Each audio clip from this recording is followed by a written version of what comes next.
शेतकरी बंधूंनो, मी आपला शेतकरी मित्र यश कुमार। आज आपण मिरचीच्या प्लॉटमध्ये आलेलो आहोत। आज तारीख आहे 22 ऑगस्ट 2025। शेतकरी बंधूंनो, या प्लॉटवर तुम्ही बघू शकता खूप मोठ्या प्रमाणात शेंडामर सुद्धा आलेला आहे। या ठिकाणी शेंडामर आला आणि सोबत झाडाची पानगळ सुद्धा होत आहे।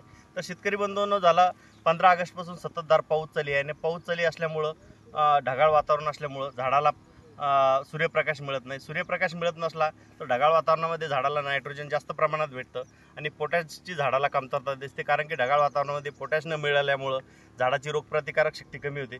रोगप्रतिकारक शक्ती कमी झाल्यामुळं झाडावरती बुरशीचा प्रादुर्भाव आपल्याला मोठ्या प्रमाणात दिसतो। ढगाळ वातावरणामध्ये शेंडामर आपल्याला खूप मोठ्या प्रमाणात आढळून येतो आणि अशाच वेळेस झाडावर फायटोप्थेराची बुरशी सुद्धा चढते।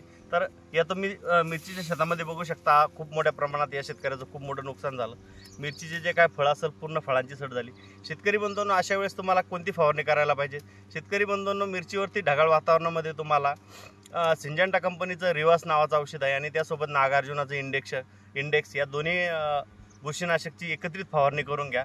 तुम्हाला योग्यच शेंडामर आणि जे फायटोप्थेराची बुरशी आलेली आहे तर याला चांगल्या प्रकारे नियंत्रण भेटेल। यानंतर तुम्हाला दुसरी फवारणी काढणं खूप महत्त्वाचं आहे। त्यामध्ये तुम्ही नेटिव्हो घ्या आणि याच्यामध्ये पोटॅशयुक्त जे काय खत असेल त्याचंही प्रमाण घ्या, कारण की ढगाळ वातावरणामध्ये झाडाला पोटॅश अटॅक होत नाही आणि पोटॅशच्या कमतरतेमुळे या रोगाचा प्रसार जास्त प्रमाणात होतो, कारण की झाडाची रोगप्रतिकारक शक्ती कमी होते। तुम्हाला मिरची पिकाविषयी अधिक माहिती हवी असल्यास तुम्ही आमच्या चॅनलला फॉलो करा, लाईक करा। थँक्यू।